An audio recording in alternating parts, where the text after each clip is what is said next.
आपल्या पाल्याच्या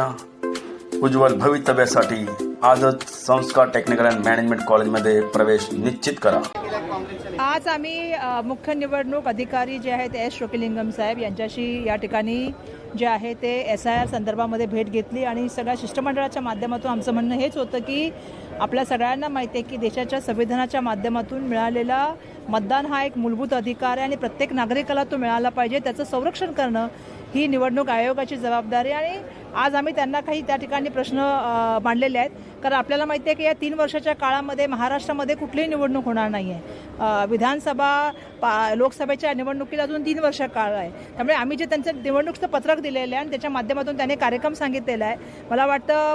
15 तारखेच्या 16 तारखेपासून ते जे मॅपिंग चाललेलं आहे ते मॅपिंग बंद होत आहे। आम्ही त्यांना सर्वप्रथम असे सांगणं केलं की आतापर्यंत जवळपास काही एरियामध्ये 60% झाली आहे, काही ठिकाणी 56% झाली आहे, त्यामुळे ते मॅपिंग जे आहे त्याच्यासाठी दिवस वाढवावेत आणि जेणेकरून प्रत्येक घराला जे आहे ते आपल्याला यामध्ये मॅप करता आलं पाहिजे, प्रत्येक व्यक्तीला जे आहे ते आपल्याला मॅप करता आलं पाहिजे, ही सर्वप्रथम आम्ही त्यांना विनंती केली। त्यामुळे ते टाईम जे आहे ते वाढवला गेला पाहिजे निवडणूक आयोगाच्या माध्यमातून, ते त्यांना आम्ही सांगितलं। दुसरं आमचं म्हणणं असं आहे की हे जे तुम्ही टाईम शेड्यूल दिलेलं आहे जे 30 जूनपासून सुरू होतं आहे घरोघरी जाण्याचं, त्या संदर्भामध्ये आपल्याला माहिती आहे की महाराष्ट्रामध्ये आणि मुंबईमध्ये त्याच वेळेला मोठ्या प्रमाणामध्ये पावसाळा आहे आणि पावसाळ्याच बरोबर त्यावेळी जसं आपल्याला माहिती आहे की आषाढीच्या सुद्धा त्या ठिकाणी मोठी जी आहे ती आपली वारीची यात्रा असते, त्यामुळे आम्ही त्यांना अशी विनंती केली की त्या काळामध्ये जे आहे ते तुम्ही जे टाईमबद्ध दिलेला कार्यक्रम आहे ते तुम्ही वाढवून देण्यात यावा।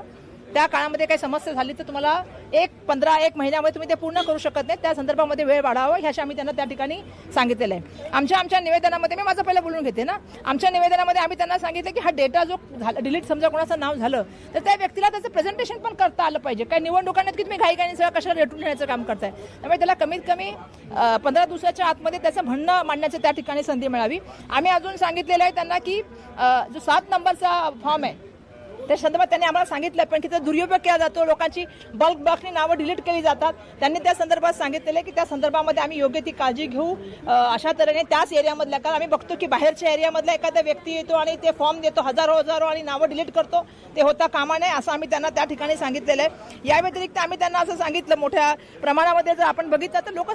आज SRAच्या डेव्हलपमेंट आहेत किंवा इतर डेव्हलपमेंट आहेत, लोकांना त्या ठिकाणी त्यांचं घर असतं, तिथे त्यांचं मध्य ते टेम्पररी जे आहे ते ट्रान्झिट कॅम्पमध्ये गेलेले आहेत, त्यामुळे आमचं म्हणणं आहे की त्यांना तिथेच त्या ठिकाणी घर दिलं गेलं पाहिजे आणि त्याच ठिकाणी त्यांचं मतदान पण घेतलं गेलं पाहिजे, त्यामुळे त्यांना डिलीट करू नये असं आम्ही सांगितलेलं आहे। या व्यतिरिक्त आम्ही असं सांगितलं की ज्यांना टोटली स्थलांतरित अगोदर गेलेली आहेत त्यांचं त्याच ठिकाणी जे नाव आहे ते त्यांना परमनंट असतील तर त्या ठिकाणी त्यांना स्थलांतरित करण्यासाठी निर्णय घेतलेला आहे। आमचं म्हणणं असं आहे या व्यतिरिक्त आम्ही सगळ्यांना महत्त्वाचं मानलं की तुमची BLOची संख्या कमी आहे, ती BLOची संख्या जी आहे ती वाढली गेली पाहिजे, ही आम्ही त्या ठिकाणी म्हणणं मांडलं आणि आमच्या आमदारांनी पण त्यांची म्हणणं मांडलेली आहेत, त्यांची म्हणणं सांगतील आणि या व्यतिरिक्त छोट्या मायनर मिस्टेक्स असतील किंवा काय असतील त्या संदर्भामध्ये सुद्धा त्यांची नावं डिलीट न होता त्या कशा दुरुस्त करण्यासंदर्भामध्ये असलम शेखजींनी सांगितलेलं आहे, अमीन पटेलजींनी पण आमच्या काही सूचना केलेल्या आहेत आणि आमचं सगळ्यात महत्त्वाचं म्हणणं आहे की हे